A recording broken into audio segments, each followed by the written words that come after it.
I love a challenge, and saving the Earth is probably a good one. We all know the Earth is in trouble. We have now entered into 6X, the sixth major extinction on this planet. I often wondered if there was a united organization of organisms, otherwise known as uh-oh, and every organism had a right to vote. Will we be voted on the planet or off the planet? I think that vote is occurring right now. I want to present to you a suite of 6 mycological solutions using fungi, and these solutions are based on mycelium. The mycelium infuses all landscapes. It holds soils together. It's extremely tenacious. It holds up to 30,000 times its mass. They're the grand molecular disassemblers of nature, the soil magicians. They generate the humus soils across the land masses of Earth. We have now discovered that there is a multi-directional transfer of nutrients between plants mitigated by the mycelium. So the mycelium is the mother that is giving nutrients from alder and birch trees to hemlock, cedars, and Douglas firs. Dusty and I, we like to say on Sunday, this is where we go to church. I'm in love with the old growth forest, and I'm a patriotic American because we have those. Most of you are familiar with portobello mushrooms, and frankly, I face a big obstacle when I mention mushrooms to somebody. They immediately think portobellos or magic mushrooms, their eyes glaze over, and they think I'm a little crazy. So I hope to pierce that prejudice forever with this group. We call it mycophobia, the irrational fear of the unknown when it comes to fungi. Mushrooms are very fast in their growth, day 21, day 23, day 25. Mushrooms produce strong antibiotics. In fact, we're more closely related to fungi than we are to any other kingdom. A group of 20 eukaryotic microbiologists published a paper 2 years ago erecting Opisthokonta, a super kingdom that joins Animalia and fungi together. We share in common the same pathogens. Fungi don't like to rot from bacteria, and so our best antibiotics come from fungi. But here is a mushroom that's past its prime. After they sporulate, they do rot. But I propose to you that the sequence of microbes that occur on rotting mushrooms are essential for the health of the forests that give rise to the trees that create the debris fields that feed the mycelium. And so we see a mushroom here sporulating, and spores are germinating, and the mycelium forms and goes underground. In a single cubic inch of soil, there can be more than 8 miles of these cells. My foot is covering approximately 300 miles of mycelium. This is photomicrographs from Nick Reed and Patrick Hickey.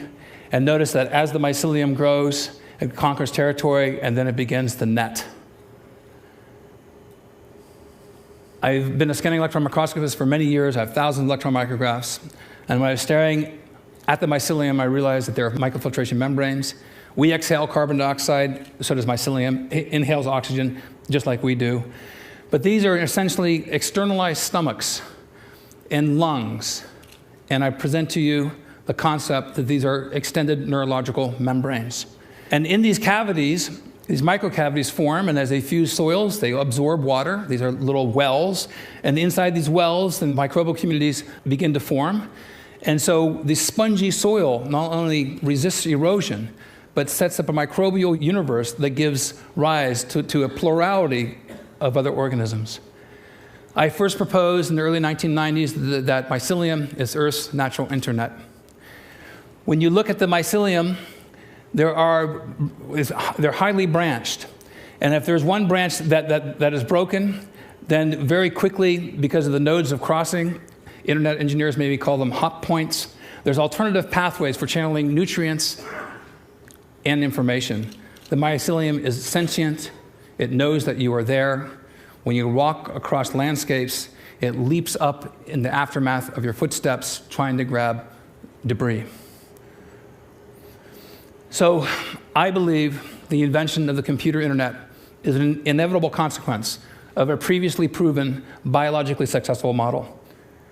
The Earth invented the computer internet for its own benefit, and we now, being the top organism on this planet, is trying to allocate resources in order to protect the biosphere. Going way out, dark matter conforms to the same mycelial archetype. I believe matter begets life. Life becomes single cells become strings, strings become chains, chains network. And this is the paradigm that we see throughout the universe. Most of you may not know that fungi were the first organisms to come to land. They came to land 1.3 billion years ago, and plants followed several hundred million years later. How is that possible?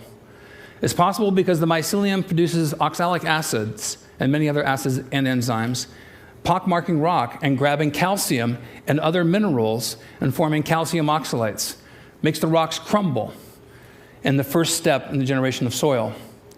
Oxalic acid is two carbon dioxide molecules joined together. So fungi and mycelium sequester carbon dioxide in the form of calcium oxalates, and all sorts of other oxalates are also sequestering carbon dioxide through the minerals that are being formed and taken out of the rock matrix. This was first discovered in 1859. This is a photograph by Franz Huber. This photograph was taken in the 1950s from Saudi Arabia. 420 million years ago, this organism existed. It was called Prototaxides. Prototaxides, laying down, was about 3 feet tall. The tallest plants on Earth at that time were less than 2 feet. Dr. Boyce at the University of Chicago published an article in the Journal of Geology this past year determining that Prototaxides was a giant fungus, a giant mushroom. Across the landscapes of Earth were dotted these giant mushrooms all across most land masses, and these existed for tens of millions of years. Now, we've had several extinction events, and as we march forward 65 million years ago, most of you know about it, we had an asteroid impact. The Earth was struck by an asteroid, a huge amount of debris was jettisoned into the atmosphere, sunlight was cut off, and fungi inherited the Earth. Those organisms that paired with fungi were rewarded because fungi do not need light.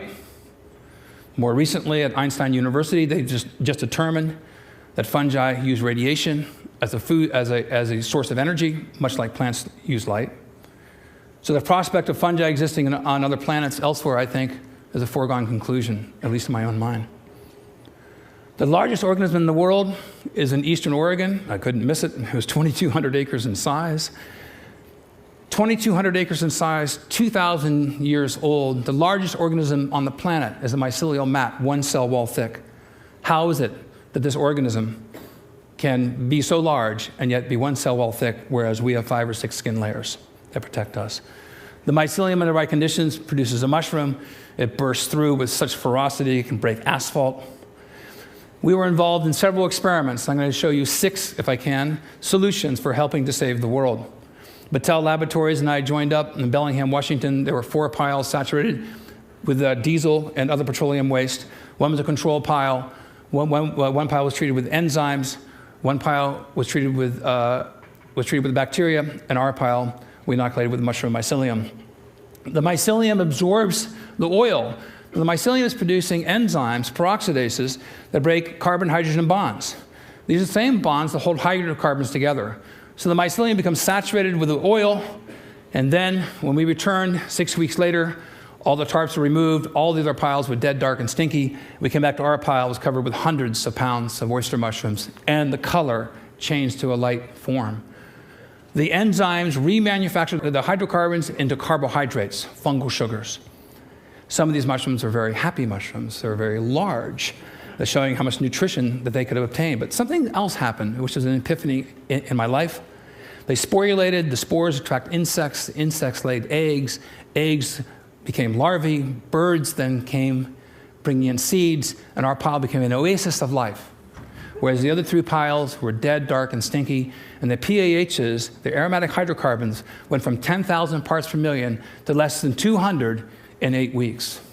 The last image we don't have, the entire pile was a green berm of life. These are gateway species, vanguard species that open the door for other biological communities. So I invented burlap sacks, bunker spawn, and putting the mycelium using storm-blown debris. You can take these burlap sacks and put them downstream from a farm that's producing E. coli or other waste, or a factory with chemical toxins, and it leads to habitat restoration. So we set up a site in Mason County, Washington, and we've seen a dramatic decrease in the amount of coliforms.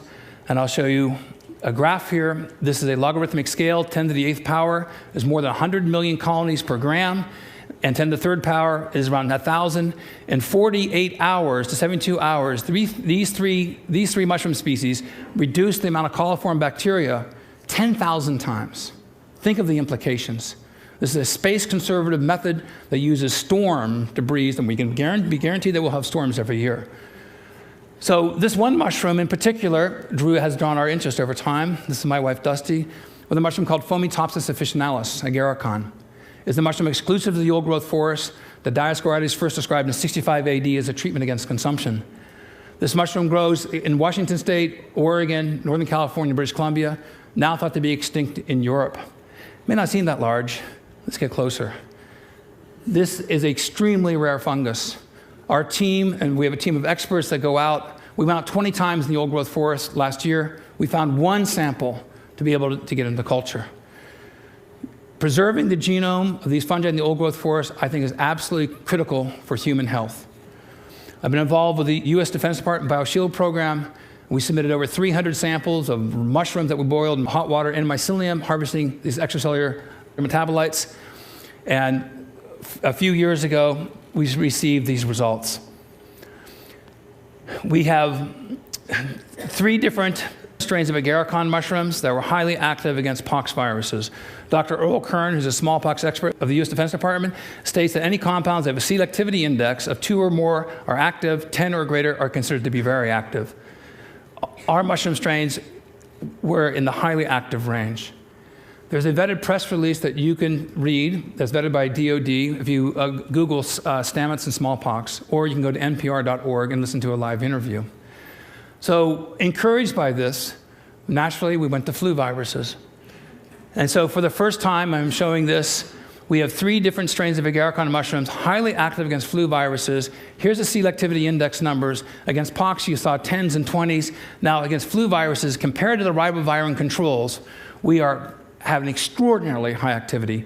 And we're using a natural extract within the same dosage window as a pure pharmaceutical. We tried against flu A viruses, H1N1, H3N2, as well as flu B viruses. So then we tried a blend, and then a blend combination. We tried it against H5N1, and we got greater than 1,000 selectivity index. I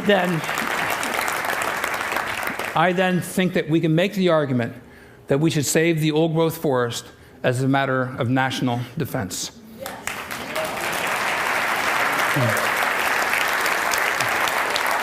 I became interested in entomopathogenic fungi that kill insects. Our house is being destroyed by carpenter ants. So I went to the EPA homepage, and they were recommending studies with metarhizium species, a group of fungi that kill carpenter ants, as well as termites. I did something that nobody else had done. I actually chased the mycelium when it stopped producing spores. These are spores. This is no spores. I was able to morph the culture into a non-sporulating form. And so the industry has spent over $100 million specifically on bait stations to prevent termites from eating your house. But the insects aren't stupid. They would avoid the spores when they came close. And so I morphed the cultures into a non-sporulating form. And I got my daughter's Barbie doll dish. I put it right with a bunch of carpenter ants were making debris fields every day in my house. And the ants were attracted to the mycelium because there's no spores. They gave it to the queen. 1 week later, I had no sawdust piles whatsoever. And then a delicate dance between dinner and death. The mycelium is consumed by the ants. They become mummified, and boing, a mushroom pops out of their head. Now, after sporulation, the spores repel, so the house is no longer suitable for invasion. So you have a near-permanent solution for reinvasion of termites. And so my house came down. I received my first patent against carpenter ants, termites, and fire ants. Then we tried extracts, and lo and behold, we can steer insects to different directions. This has huge implications. I then received my second patent, and this is a big one. It's been called an Alexander Graham Bell patent because it covers over 200,000 species. This is the most disruptive technology, I've been told by executives of the pesticide industry, that they have ever witnessed. This could totally revamp the pesticide industries throughout the world. You could fly 100 PhD students under the umbrella of this concept, because my supposition is that entomopathogenic fungi, prior to sporulation, attract the very insects that are otherwise repelled by those spores. And so I came up with a life box, because I needed a delivery system. The life box, you could be getting a DVD of the TED conference, You add soil, you add water, you have mycorrhizal and endophytic fungi, as well as spores like of the agarikon mushroom. The seeds then are mothered by this mycelium, and then you put tree seeds in here, and then you end up growing potentially an old-growth forest from a cardboard box. I want to reinvent the delivery system and the use of cardboard around the world so they become ecological footprints. If there's a YouTube-like a site that you could put up, you can make it interactive, zip code specific, where people could join together, and through satellite imaging systems, through virtual Earth or Google Earth, you could confirm carbon credits are being sequestered by the trees that are coming through life boxes. You could take a cardboard box delivering shoes, you could add water. I developed this for DARPA, for the refugee community, corns, beans, and squash, and onions. I took several containers. My wife said if I could do this, anybody could. And I ended up growing a seed garden. And you harvested the seeds. And thank you, Eric Rasmussen, for your help on this. And then harvesting the seed garden, then you can harvest the kernels. And then I just need a few kernels. I add mycelium to it. And then I inoculate the corn cobs. Now, 3 corn cobs, no other grain, lots of mushrooms begin to form. Too many withdrawals from the carbon bank. And so this population will be shut down. But watch what happens here. The mushrooms that are harvested, but very importantly, the mycelium is converted to cellulose into fungal sugars. And so I thought, how could we address the energy crisis in this country? And we came up with ethanol. Generating ethanol from cellulose using mycelium as an intermediary, and you gain all the benefits that I've described to you already. But to go from cellulose to ethanol is ecologically unintelligent, and I think that we need to be ecologically intelligent about the generation of fuels so we build the carbon banks on the planet, renew the soils. These are species that we need to join with. I think engaging mycelium can help save the world. Thank you very much.